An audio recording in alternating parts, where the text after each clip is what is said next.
నమస్తే, welcome to TS news room. మీ తాడూరి శ్రీనివాస్. ఈరోజు దేశవ్యాప్తంగా చర్చ ఓబీసీల యొక్క ఏదైతే మనకి ఇప్పుడు క్యాస్ట్ సెన్సస్ చేస్తామని కేంద్ర ప్రభుత్వం నిర్ణయం తీసుకుందో, ఇది పాపులేషన్ సెన్సస్లో క్యాస్ట్ సెన్సస్ కూడా జరుగుతూ ఉంది. ఈ నిర్ణయం నిజంగా కూడా 94 ఏళ్ళ తర్వాత, అంటే ఒక శతాబ్దం తర్వాత, 100 ఏళ్ళ తర్వాత ఓబీసీలు ఎదురు చూసినటువంటి కళ ఈరోజు సాకారం అవుతున్నటువంటి వేళ మోడీ గారి ప్రభుత్వం తీసుకున్నటువంటి నిర్ణయం. అయితే ఇప్పుడు నిజంగా రాజకీయ పార్టీలు మేమంటే మేము పోరాడినామని, మేము పోరాడినందుకే కేంద్ర ప్రభుత్వం ఇచ్చిందని, లేకపోతే ఒకరేమో మేమే ఛాంపియన్ ఓబీసీలకని, ఈ రకంగా పార్టీలన్నీ కూడా ఇప్పుడు బయటకు వచ్చి ఒక్కొక్కరు ఒక్కొక్క మాట మాట్లాడుతూ ఉన్నారు.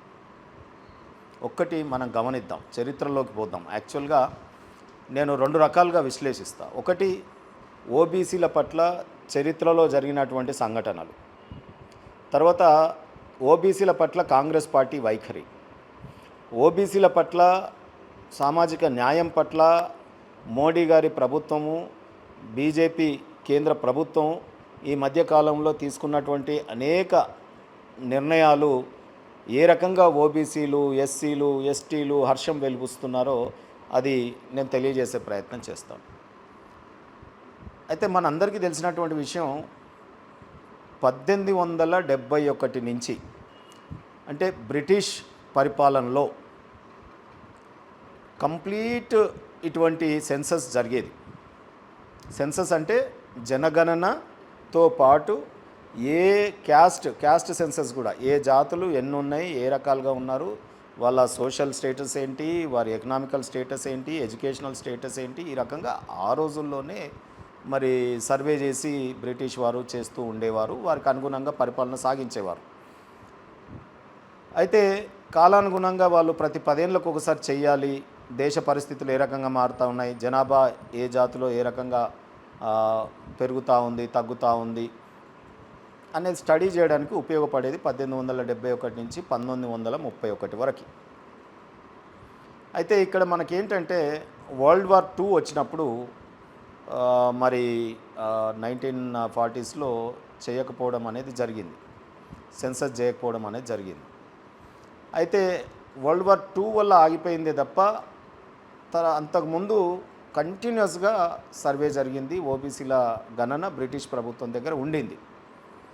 1931లో మాత్రం జరిగినటువంటి సర్వేనే ఈ దేశంలో ప్రభుత్వాలు వాడుకుంటూ ఉన్నాయి. అప్పటిదే ఓబీసీలు ఏ కులము ఎంత, ఈ 51%, 52% ఆనాటిది 1931లో జరిగినటువంటి బ్రిటిష్ వారు స్వాతంత్రకు మునుపు నిర్వహించినటువంటి సర్వే. అయితే మరి 1941లో మళ్ళీ జరగాలి కదా. ఓకే, వరల్డ్ వారు, ప్రీ ఇండిపెండెన్స్ ఇవన్నీ జరుగుతూ ఉన్నాయి, పోస్ట్పోన్ అయింది. అయితే తర్వాత జరిగినటువంటి సంఘటన, 1947లో మనకు స్వాతంత్రం రావడం, మొట్టమొదటి ప్రధానమంత్రిగా జవహర్లాల్ నెహ్రూ గారు ఓత్ తీసుకోవడం, అంతకన్నా ముందు 1931లోనే మొదటి రౌండ్ టేబుల్ సమావేశానికి అంబేద్కర్ గారు వెళ్ళడం. అంబేద్కర్ గారు వెళ్ళినందుకు ఎస్సీల గురించి, పిచ్డే వర్గ్ గురించి, లేకపోతే అంత్యోదయ్ వాళ్ళకి కొంతవరకు మేలు జరిగింది. అంత్యోదయ్లో మరి ఓబీసీలకు కూడా వారు ప్రతిపాదించినారు.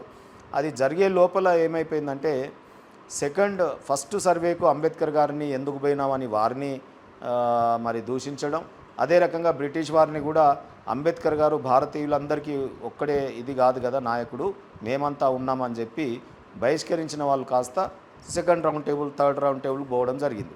వీళ్ళు పోవడం వల్ల ఏమైందంటే, అంతకుముందు అంబేద్కర్ గారు పోయినప్పుడు మంచిగా ఎస్సీల రిజర్వేషన్ కానీ ఓబీసీలకు ఏ రకంగా చేయాలనే చర్చలు జరిగినాయి.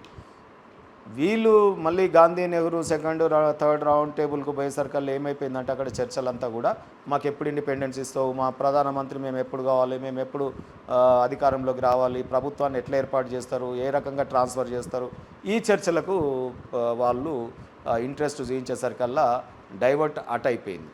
అందుకనే ఎస్సీలకు జరిగింది కానీ మనకు జరగలేకపోయింది. పాపం అంబేద్కర్ గారు చాలా తీవ్ర ప్రయత్నమే చేశారు.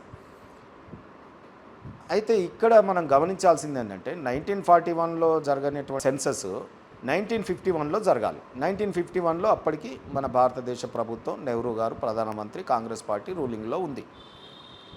ఈ 51లో జరగాల్సినటువంటి సర్వే సెన్సస్ జరపకపోగా దీన్ని కాలానుగుణంగా ఏం చేసినారంటే ఓబీసీలకు మనము కులాల ప్రాతిపదికన సర్వే చేస్తే డివిసివ్ అవుతుంది, భారతదేశం విచ్ఛిన్నమైపోతుంది, అంటే ఓబీసీలో ఒక విచ్ఛిన్నకారుల్లాగా ఈ కులాల సర్వే చేస్తే మొత్తం దేశవ్యాప్తంగా విపరీతమైనటువంటి అనేక ఇవి వస్తాయి, అలజడులు సృష్టింపబడతాయి అని చెప్పి నెహ్రూ గారు బ్రిటిష్ కాలములో జరిగినటువంటి సర్వేలు, వాళ్ళు చేసినటువంటి సర్వేలు కాకుండా ఈయన దాంట్లో ఓబీసీ కులాల యొక్క సెన్సస్ తీసేసి ఓన్లీ ఎస్సీల యొక్క రిజర్వేషన్ మాత్రమే, ఎస్సీల జనాభాను మాత్రమే లెక్కించడం అనేది జరిగింది.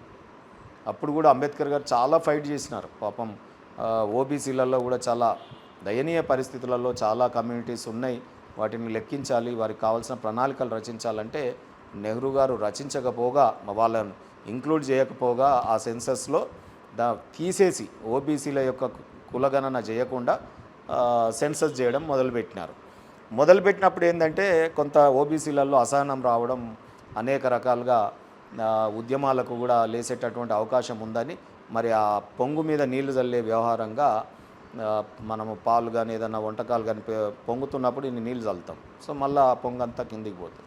ఆ రకంగా నెహ్రూ గారు ఏంటంటే కాకా కాలేల్కర్ కమిషన్ ఒకటి వేయడం జరిగింది. మరి కాకా కాలేల్కర్ కమిషను వేశాడు కదా, బీసీలు ఏమనుకున్నారంటే ఓబీసీలంతా ఒకే కమిషన్ వచ్చింది, ఒక సెన్ససే కాదు, మనకు రిజర్వేషన్స్ ఎట్లా ఇవ్వాలి, ఎడ్యుకేషన్లో ఎట్లా ఉండాలి, ఎకనామిక్స్లో మన ఎంప్లాయ్మెంట్లో ఎలా ఉండాలి, సో ఈ రకంగా జరుగుతుందేమో అని ఆశపడి పాపం వెయిట్ చేసినారు.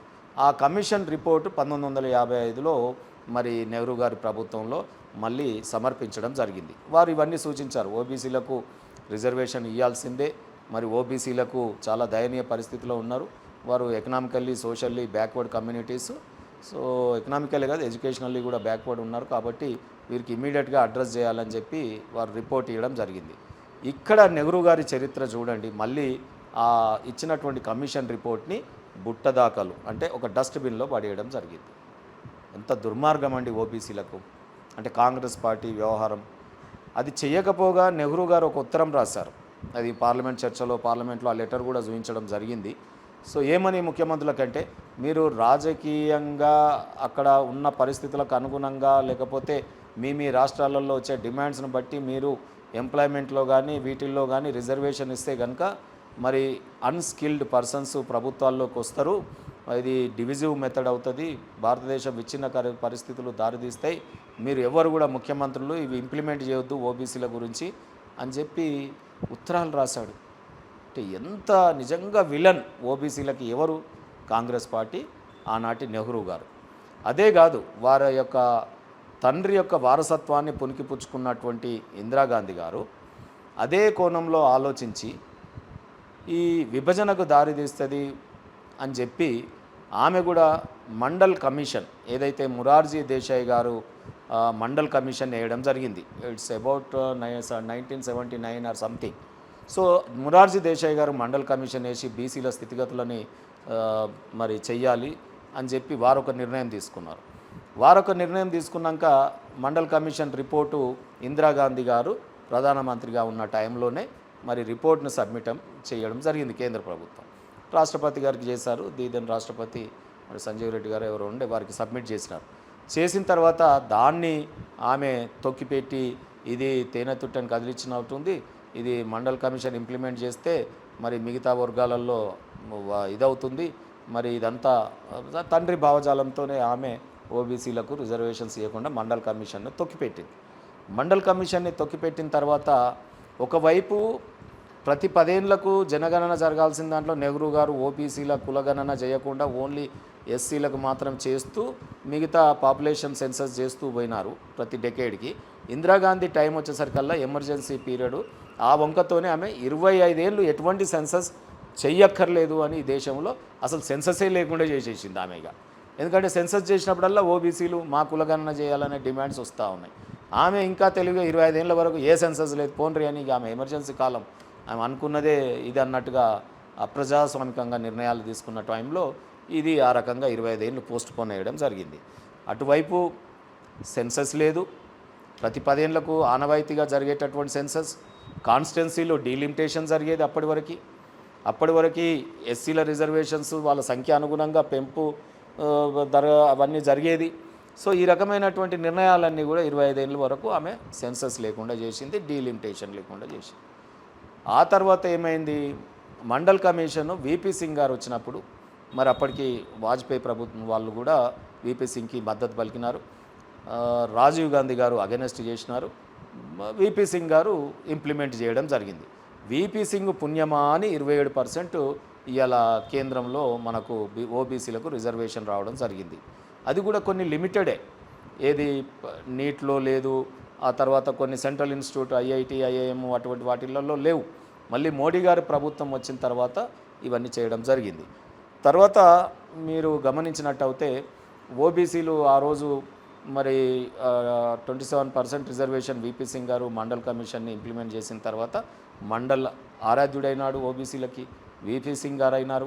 కాంగ్రెస్ పార్టీ రాజీవ్ గాంధీ మాత్రం మరి అనేక వ్యతిరేకంగా పోరాటం చేసి తను ప్రధానమంత్రి అయినప్పుడు ఏమన్నాడంటే, మళ్ళీ ఈ రిజర్వేషన్ పార్లమెంట్లో చర్చ వచ్చినప్పుడు స్వయంగా పార్లమెంట్లోనే అన్స్కిల్డ్ పర్సన్స్ కనుక ప్రభుత్వ ఉద్యోగాలలో వస్తే రిజర్వేషన్ కేటగిరీతో వాళ్ళని కనుక మనం ఎంప్లాయ్మెంట్ కేటాయిస్తే ఈ దేశం కుప్పగూలిపోతుంది, డెవలప్మెంట్ కాదు, అభివృద్ధిలో వీళ్ళు అన్స్కిల్డ్ పర్సన్ అంటారు. ఓబీసీలు అన్స్కిల్డా? ఇవాళ హరప్ప మోహన్ జాదవ్లో నుంచి నేటి వరకు కుల వృత్తులు అంటేనే ఒక సైన్స్. అది ఉత్పత్తులు కానీ, సర్వీస్ రంగంలో కానీ, ప్రొడక్టివిటీలో కానీ, మానసిక వికాసానికి ఓబీసీలు కృషి చేశారు. మీరు అనొచ్చు ఇక్కడ ఒక చిన్న, నేను దీన్ని ఎక్స్ప్లెయిన్ చేసే 3 రకాలుగా ఉంటారు ఓబీసీలు. ఒకటి ఉత్పత్తులను అందించే కులాలు, అంటే కుమ్మర్లు కావచ్చు, లేకపోతే విశ్వకర్మలు కావచ్చు, లేకపోతే గౌడ్స్ తాటి దూలాలు కానీ, కమ్మలు కానీ, కళ్ళును గీయడం కానీ, లేకపోతే యాదవులు పాడి పరిశ్రమ కానీ, అనేక ఉత్పత్తులని అందించేటటువంటి కులాలు ఆ రోజుల్లో. ఇది టైలరింగ్ కానీ, పద్మశాలీస్ బట్టలు తయారు చేయడం కానీ, నూలు వడకడం కానీ, వారు గాంధీ దాన్ని చక్రతోనే, నూలు వడికే చక్రంతోనే ఆయన పబ్లిక్లోకి పోయేది. కాంగ్రెస్ పార్టీ ఇప్పటికీ అదే డెమాన్స్ట్రేషన్ చేస్తూ ఉంటారు.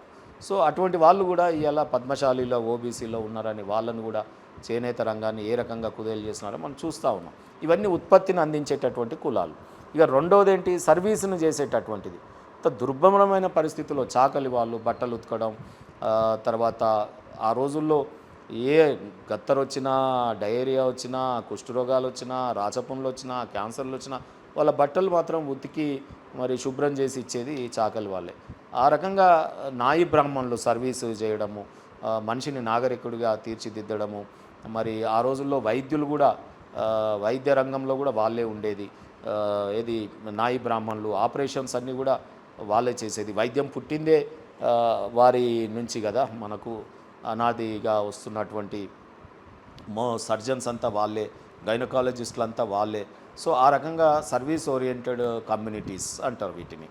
కొన్ని మానసిక వికాసానికి తోడ్పడే సంచార జాతులు, ఏది గంగిరెద్దుల వాళ్ళ యొక్క విష్ణుమూర్తి శివుడిని బయటికి రాబట్టడానికి అక్కడ చేసినటువంటి విన్యాసం కావచ్చు, బుడుబుక్కల వాళ్ళు చేసే విన్యాసం కావచ్చు, దొమ్మరి వాళ్ళు చేసే ఆటలు కావచ్చు, సర్కస్ కావచ్చు, లేకపోతే అనేక ఇక సంచార జాతులు అనేక రకమైనటువంటి వాళ్ళు ఉంటారు. తర్వాత వీళ్ళంతా మానసిక వికాసానికి తోడ్పడేటటువంటి కులాలు. అయితే ఇక్కడ అనేక కులాలు ఉన్నాయి, పూసల వారిది ఉంది, ఇంకా అనేక కులాలు నేను వర్ణించడానికి టైం సరిపోదు కాబట్టి నేను ఓబీసీ రిజర్వేషన్ మీద మాట్లాడడానికి అవన్నీ చేస్తూ ఉన్నాను. కల్చర్ ఒకసారి చెప్దాం వాటన్నిటిది. రెండోది ఏంటి, ఆ తర్వాత ఓబీసీని ఈ రకంగా రాజీవ్ గాంధీ మాట్లాడమే కాకుండా క్యాన్ ఆఫ్ వామ్స్ అని అతను మాట్లాడడం అది ఫెమిలియర్ అయింది. మీరు ఏ ఇంటర్నెట్లో కొట్టినా ఇవాళ రాజీవ్ గాంధీ ఓబీసీల పట్ల ఉన్న భావన క్యాన్ ఆఫ్ వామ్స్ అని ఆయన డిక్లేర్ చేయడం, ఆ రకంగా మనని కించపరచడం జరిగింది. మరి అలా ముత్తాత రాహుల్ గాంధీ యొక్క ముత్తాత, రాహుల్ గాంధీ నాయనమ్మ, రాహుల్ గాంధీ గారి యొక్క తండ్రి మరి రాజీవ్ గాంధీ గారు, అదే రకంగా మన్మోహన్ సింగ్ గారి గవర్నమెంట్లో 2011 సెన్సస్ చేసినాక కూడా దాన్ని బయట పెట్టకపోవడం. సో ఈ రకంగా కుట్రలు పన్ని అది సోషియో ఎకనామిక్ సెన్సస్ అది. సో ఇది ఆ రకంగా చేసినటువంటి సర్వేని మన్మోహన్ సింగ్ గారి ప్రభుత్వం తొక్కిపెట్టడం అంటే అప్పుడు డిఫాక్టో పిఎం సోనియా గాంధీ గారు వారి తల్లి, తర్వాత రాహుల్ గాంధీ గారు. సో ఇది వారసత్వంగా కాంగ్రెస్ పార్టీ విధానం. ఓబీసీలకు రిజర్వేషన్ ఇవ్వడం ఇష్టం లేదు, ఓబీసీల లెక్క తెల్చడం కూడా ఇష్టం లేదనడానికి తార్కాణం ఏంటంటే ఈ రోజుకి 94 సంవత్సరాలు, అంటే ఒక 100 సంవత్సరాల తర్వాత మోడీ గారు వచ్చిన ఈ 15 ఏళ్లలో అనేక సంస్కరణలు తీసుకొస్తూ ఉన్నారు. ఇప్పటికి వారు పరిపాలన చేసి 11 ఏళ్ళు అవుతుంది. సో ఇది థర్డ్ టర్మ్ ఇది. ఈ 11 ఏళ్లలోనే కాంగ్రెస్ పార్టీ ఏమేమి చేయలేదో అనేక బిల్లులు 370 ఆర్టికల్ కావచ్చు, వక్ఫ్ బోర్డ్ బిల్లు కావచ్చు, తలాక్ కావచ్చు, కామన్ సివిల్ కోడ్ కావచ్చు, అనేక రకమైనటువంటి సమస్యల్ని ఒక్కొక్కటిగా తీరుస్తూ ఈరోజు ఈ కులగణనతో పాటు మేము సెన్సస్ చేస్తామని నిర్ణయం తీసుకోవడం జరిగింది. ఎంత హర్షించదగ్గ నిర్ణయం. ఈరోజు కాంగ్రెస్ పార్టీ వదిలేసి 94 ఏళ్ళు అయితే రాహుల్ గాంధీ అంటాడు నేను పోరాటం చేస్తే మోడీ గారు భయపడి ఇచ్చినట్టుగా. ఈరోజు ఒకటి జరుగుతూ ఉంది. మోడీ గారు ఏ నిర్ణయం తీసుకున్నా ఆ నిర్ణయం వెనుక అసహనం రాకుండా, ఇవాళ చూడండి వక్ఫ్ బోర్డ్ బిల్లు తీసుకున్నా అసహనం లేదు, ఇవాళ తలాక్ తీసుకున్నా అసహనం లేదు, కాశ్మీర్లో 370 ఆర్టికల్ రద్దు చేసిన ఒక రాష్ట్రం ఏ రకంగా డెవలప్మెంట్ అవుతూ ఉంది, అక్కడ ప్రజలు ఏ రకంగా ఎన్నడన్నా కాశ్మీర్లో మన జెండా పట్టుకొని భారతదేశ జెండా రెపరెపలాడిందా? అప్పుడు ఇంకా ఆడిందంటే ఒక పాకిస్తాన్ జెండా. దాన్ని ఆహా ఓహో అనే రాహుల్ గాంధీ వాళ్ళ యాన్సెస్టర్స్ వాళ్ళకు ఉన్నటువంటి పాకిస్తాన్ నాయకులతో సంబంధం మనం చూసినాం. నెహ్రూ గారు, అయూబ్ ఖాన్ గారికి, జిన్నా గారికి ఇవన్నీ ఆ రోజు తొందరగా ప్రధానమంత్రి అయ్యేటటువంటిది, చాలా లేట్ అవుతే మళ్ళీ ఇంకెవరు ఏం చేస్తారో అనే తెలియనటువంటి ఆ సందర్భంలో ఆగమేఘాల మీద ప్రధానమంత్రి పదవి కోసం అనేక సమస్యల్ని ఆయన జటిలంగా తయారు చేయడం భారతదేశానికి ఈరోజు ఇన్ని రుగ్మతలతో మనం కొట్టుమిట్టాడుతూ ఉన్నాం. అయితే అంబేద్కర్ గారు కూడా అప్పుడు చాలా విషయాలలో ఆర్టికల్ 340ని ఇక ఈ కాంగ్రెస్ బుద్ధి బయటపడ్డది రౌండ్ టేబుల్ సమావేశాలలో.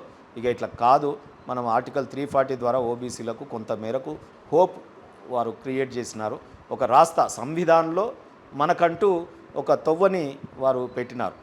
ఆ తొవ్వలో నడుస్తున్నటువంటిది మోడీ గారి ప్రభుత్వం. అంటే అంబేద్కర్ గారు ఏదైతే సంవిధానంలో మనకు ఒక రోడ్ని క్రియేట్ చేసినారో ఆ రోడ్డుని ఇవాళ మనం సాఫీగా ఓబీసీలు నడిచేటట్టు ఒక నిర్ణయం తీసుకుంటే దీనికి స్పీడ్ బ్రేకర్ లాగా కాంగ్రెస్ ఎప్పుడు కూడా ఆర్టికల్ 340 కానీ ఇప్పుడు ఉన్నటువంటి 246 కానీ ఉపయోగించుకొని ఓబీసీలకు ఎప్పుడు కూడా కులగణన చేద్దామని నిర్ణయం తీసుకోలేదు. వాళ్ళు చెయ్యలేదు కాబట్టే ఇవాళ 1931 తర్వాత first time after post independence తర్వాత మోడీ గారు ఈ నిర్ణయం తీసుకున్నారు. ఈ నిర్ణయం తీసుకునే ముందు కొంత ఎక్సర్సైజ్ జరిగింది. మనం కులగణన ఎట్లా చేయాలి, పాపులేషన్ సెన్సస్ ఎట్లా చేయాలి అని ఎక్సర్సైజు అక్కడ ఢిల్లీ సెక్రటరియట్లో మంత్రిమండలిలో చర్చలు అవన్నీ జరుగుతూ ఉంటాయి.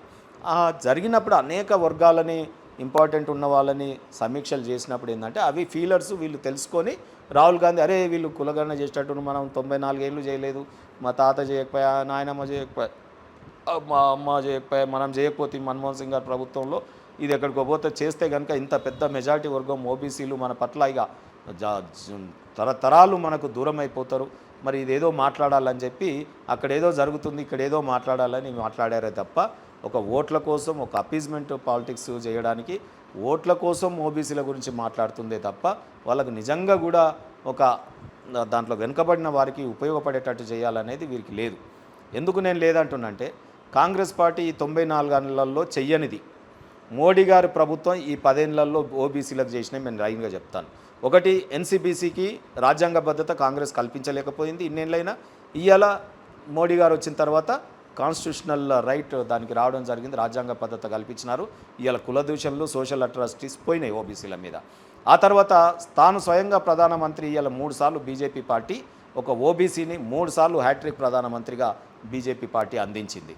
అది అందించడమే కాదు, ఇవాళ ఓబీసీలకు రిజర్వేషన్ జనాభా ప్రాతిపదికన క్యాబినెట్ మినిస్టర్లని ఒక 27 మందిని ఎంతో మందిని దాంట్లో పెట్టడం జరిగింది.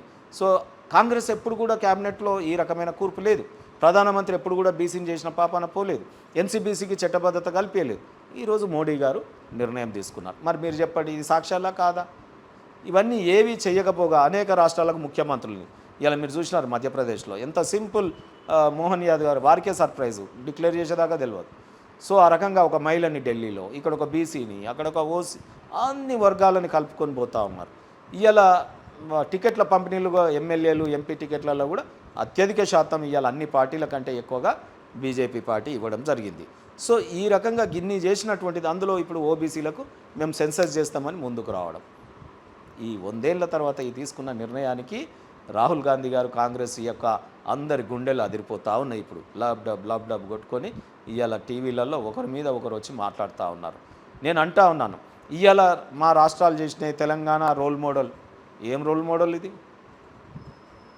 మొత్తం తప్పుల తడక చేసిన సర్వే.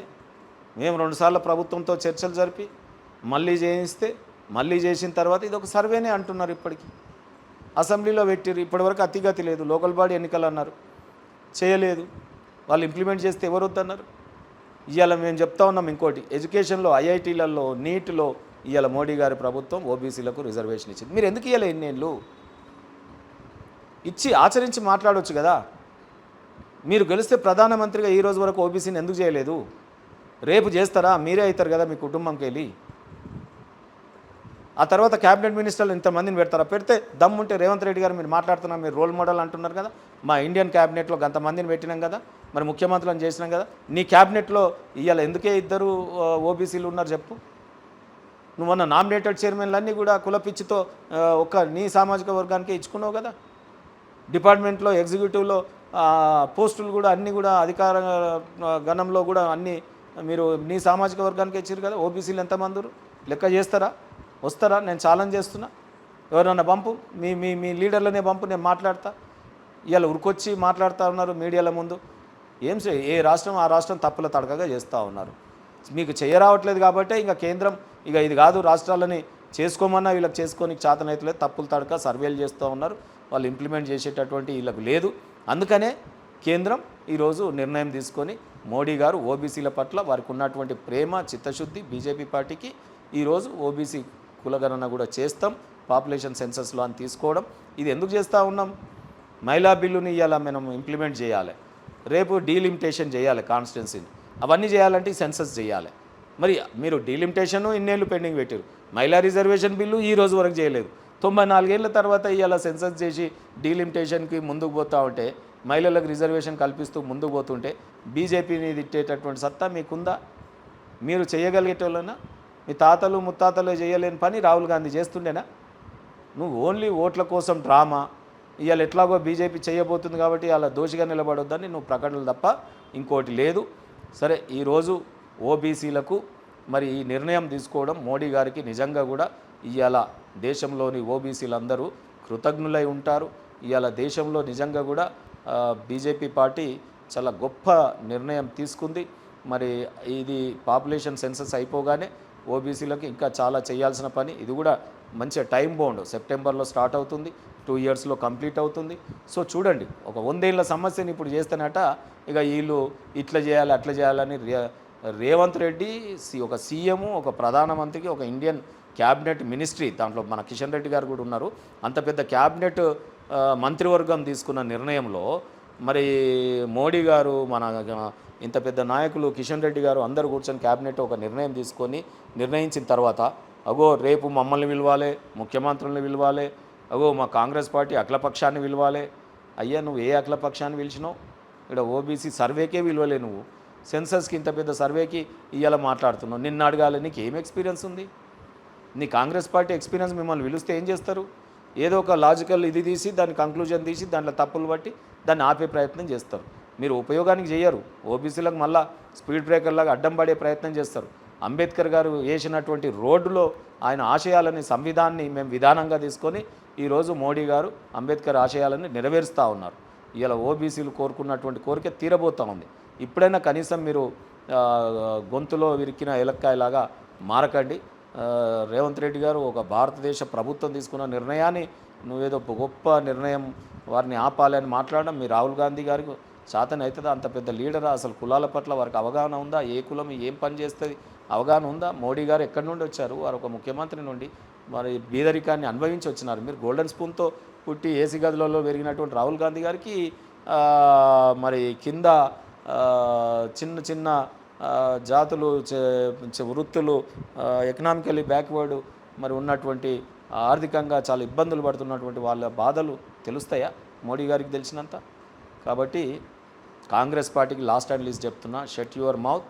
అండ్ కేంద్ర ప్రభుత్వం ఈరోజు 100 ఏళ్ల తర్వాత నిర్ణయం తీసుకుంది. ఈ 100 ఏళ్ళు చేయకపోయినందుకు మాకు ఎంత అన్యాయం జరిగిందో ఆ అన్యాయానికి ఆ శాప విముక్తులు కావాలంటే ముక్కుకు నేలకు రాయండి, ఓబీసీలకు క్షమాపణ చెప్పండి, మీరు ఆచరించండి. నీ క్యాబినెట్లో ఫస్ట్ మంత్రి పదవులు 2 కాదు బీసీలకు, వాళ్ళ జనాభా ప్రాతిపదికన ఇచ్చేయి, ఎమ్మెల్యే టికెట్లు ఇచ్చేయి, నామినేటెడ్ ఇచ్చేయి, రేపు లోకల్ బాడీ ఇంప్లిమెంట్ చేయి, అప్పుడు నువ్వు మాట్లాడు.